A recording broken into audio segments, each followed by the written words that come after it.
शंकर के शिवलिंग को बनाने के लिए मिट्टी कहाँ की होना चाहिए, किस जगह पर बनाना चाहिए, मिट्टी में कैसा जल मिलाना चाहिए। जब शिवलिंग का निर्माण करें, शंकर के शिवलिंग को जब बनाएं तो सबसे पहले कैसे बनाएं, उस तक का विधान शिव महापुराण में और लिंग पुराण में कहा गया। महाराज कहा, क्यारे की मिट्टी हो, क्यारा मतलब समझिएगा जिस मिट्टी पर कोई गंदगी ना करी गई हो, ऐसी जगह का कोई भाग मिट्टी का लाया जाए जहां कोई गंदगी ना करे। शिव महापुराण की कथा कहती है।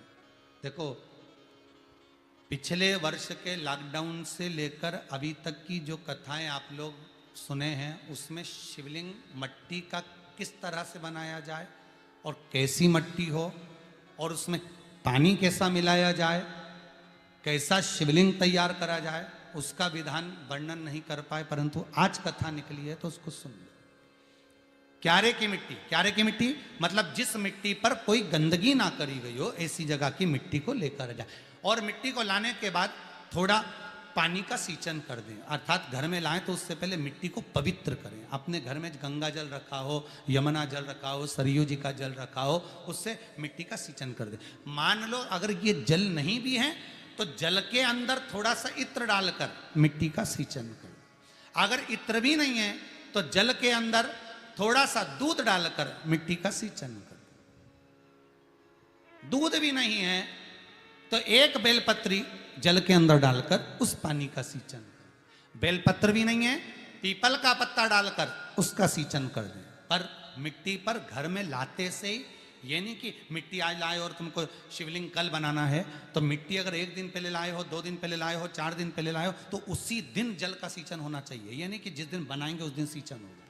मिट्टी पर पानी का छींटा, सींचन भले ज़्यादा मत डालो, पर छींटा तो उस दिन लगा देना चाहिए जिस दिन घर में मिट्टी लेकर आए हो, जिस दिन लेकर।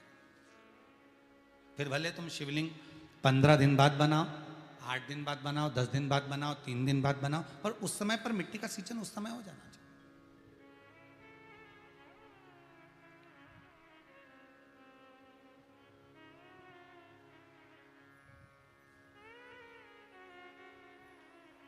फिर कहा,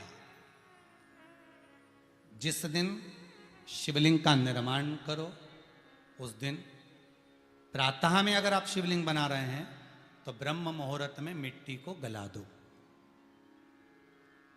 किस पानी से गलाना है उसका भी प्रमाण, उसका भी शास्त्र वर्णन करा। किस जल से गलाया जाए, शिव महापुराण की कथा कहती है।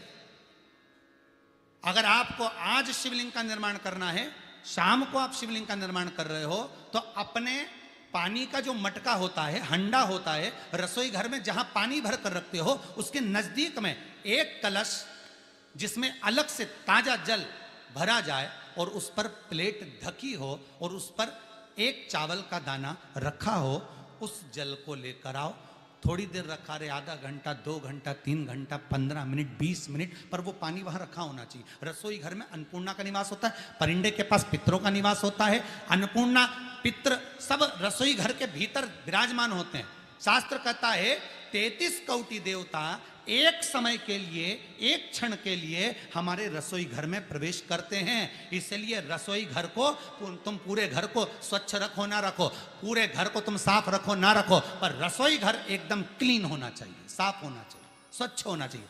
आज के जमाने में तो खैर गया, पर पहले जब मट्टी के चूल्हे होते थे, जब चूल्हा बंद होता था तो उसको गीला कर कर, गोबर को या पानी में उसको गीला कर कर, एक कपड़े को गीला कर कर पूरे चौके को, रसोई घर को पोंछा जाता था। मिट्टी का होता था वो, तो भी उसको पोता लगाते थे, पोंछते थे।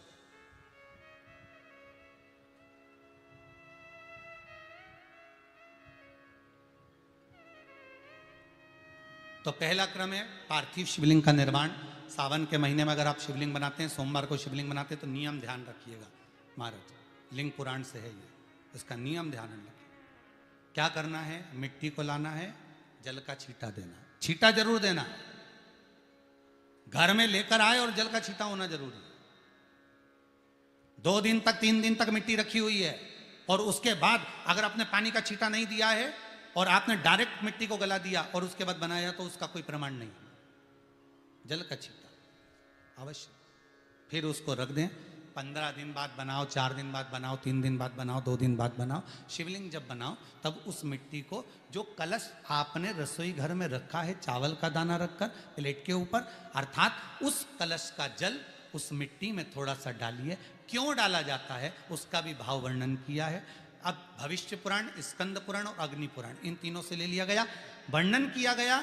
जब उस कलश का जल हम डालते हैं तो उस कलश में पितरों का भाव आ जाता है, अन्नपूर्णा का भाव आ जाता है, घर में लक्ष्मी का भाव आ जाता है, संपदा का भाव आ जाता है।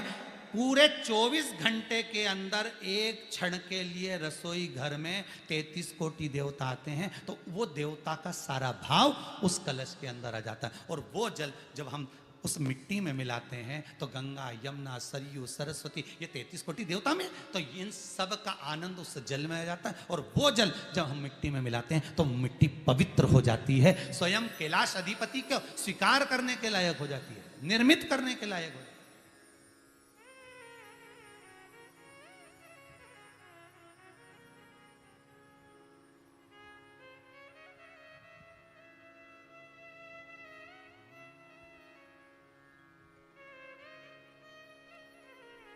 शिवलिंग का निर्माण। अब शिवलिंग का निर्माण कैसे करना? मिट्टी में गला दिया पानी में।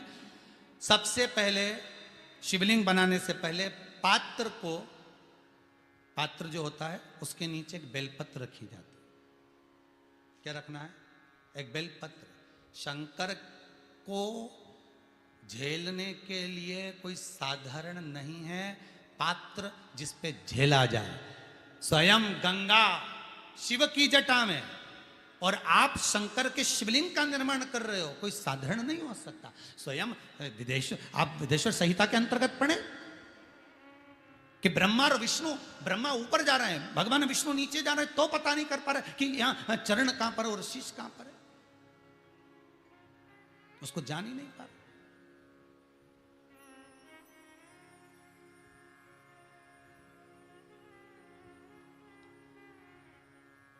बस एक बेलपत्र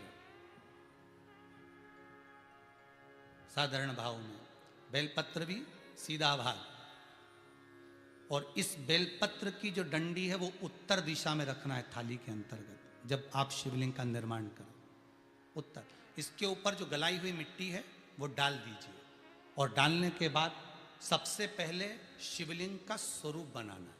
सबसे पहले नीचे की जलाधारी नहीं बनाना, क्या बनाना है?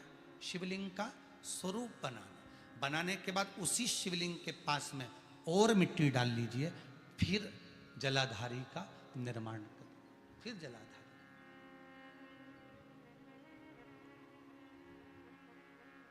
शिवलिंग जलाधारी निर्मित हो गई। शंकर जी का संपूर्ण परिवार शिवलिंग में रहता है, आपको पहले भी कहा। भगवान भूत अधिपति भूतेश्वर भगवान शिव का संपूर्ण परिवार शिवलिंग में, पहले भी कथा में कहा, आज फिर आपको वर्णन कर देते हैं। जैसे ये जलाधारी है गोल, ये चरण है, ये शिवलिंग है। ये जो गोल भाग है जहां पर भगवान शंकर का शिवलिंग रखा है, ये पार्वती जी का हस्त कमल है। जहां से पानी नीचे गिर रहा है, इसके राइट भाग में श्री गणेश जी का स्थान, लेफ्ट भाग में श्री कार्तिकेय जी का स्थान। बीच में जो एक मोटी सी लाइन होती है जलाधारी में, वो पार्वती जी के सुंदर पुत्री अशोक सुंदरी का स्थान। शंकर जी के ऊपर जो तिकोनी रखी रहती है, उसके ऊपर से जो जल बूंद बूंद नीचे गिरता है, ये जो पानी बूंद बूंद नीचे गिरता है, या आप कलश से जल चढ़ाते हो या आप श्रृंगी से जल चढ़ाते हो, तो ये जो पानी गिर रहा है, ये शंकर भगवान की 5 पुत्रियां, जया, विषहरा, शामरी बारी, दौतली और देव, ये शंकर जी की 5 बेटी, 5 पुत्री। कार्तिकेय भी है, गणेश भी हैं, अशोक सुंदरी भी है, शंकर जी की 5 बेटियां भी हैं, शंकर भी है और पार्वती भी। अर्थात शिव जी के परिवार में आपको गणेश जी की पूजन अलग करने जाने की जरूरत नहीं पड़ेगी, शंकर के परिवार में पार्वती जी की पूजन अलग करने जाने की जरूरत नहीं पड़ेगी, कार्तिकेय की पूजन अलग जाकर करने की जरूरत नहीं है। शंकर का परिवार शंकर के शिवलिंग के साथ में उस जलाधारी में संपूर्ण परिवार शंकर का विराजमान है, संपूर्ण परिवार, कुछ भी नहीं, संपूर्ण और पूरा परिवार है महाराज। फिर वही बात आई, ध्यान दीजिएगा, जिस व्यक्ति को नींद ना आवे, रात्रि को सोते समय टेबलेट खाने की जरूरत नहीं, शंकर भगवान की 5 पुत्रियों का नाम लीजिए। जया, हाथ में जल लो, पलंग पर बैठो, जल हाथ में लिया, जया आचमन कर लो, विषहरा आचमन कर लो, श्यामली बारी आचमन कर लो, दौतली आचमन कर लो और देव आचमन कर लो। ये शंकर की जो 5 पुत्रियां हैं, ये ऐसी पुत्रियां हैं जो निंद्रा देवी को लेकर आती हैं और हमें विश्राम का आनंद सुख प्रदान करती हैं, हमारे नयनों पर विराजमान रहती।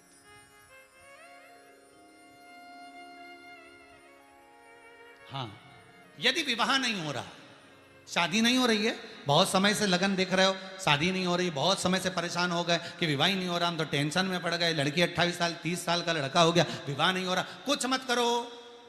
अष्टमी तिथि आए तो अशोक सुंदरी वाली जो जगह है वहां पर हल्दी की 7 बिंदियां लगा दो, लड़का लड़की का हाथ उस बिंदी पर रखवा दो, उसका नाम गोत्र बोलो, उसी हल्दी में उसके हाथ पीले करवा दो और पीपल के पेड़ पर उस हाथ के 5 छापे पड़वा दो, 3 महीने में विवाह पक्का हो जाता है महाराज। उसका इतना, अशोक सुंदरी के उस हल्दी का इतना प्रमाण,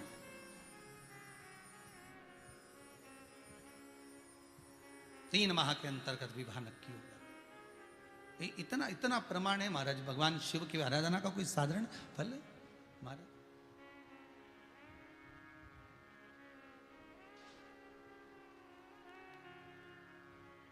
निर्मित करा शिवलिंग। एक बार सब जितने भी टीवी पर बैठे हैं, सम्मुख में कथा सुन रहे हैं,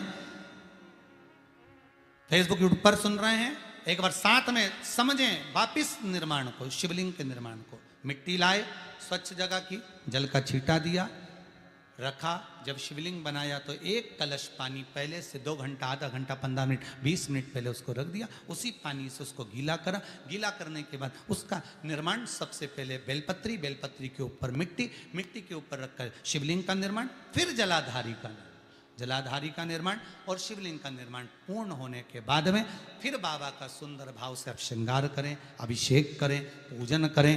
और एक बात याद रखना, पार्थिव शिवलिंग का अगर निर्माण करा है तो आपको वो पार्थिव शिवलिंग को रात्रि होने से पहले विसर्जन होना जरूरी है। हाँ, अगर कोई भी शिवरात्रि का दिन है तो फिर आप पूरी रात रख सकते हो, हरतालिका तीज का दिन है पूरी रात रख सकते हो, बड़ी तीज है, छोटी तीज है, आप शिवलिंग बनाए हो तो आप पूरी रात रख सकते हो, विशेष कोई उत्सव है, श्रावण का महीना है, पूरी रात रख सकते हो। पर बाकी के समय अगर आप शिवलिंग का निर्माण करें तो उसको सूर्यास्त होने के पहले आप उसको नदी में, जल में, जलाशय में विसर्जन करें।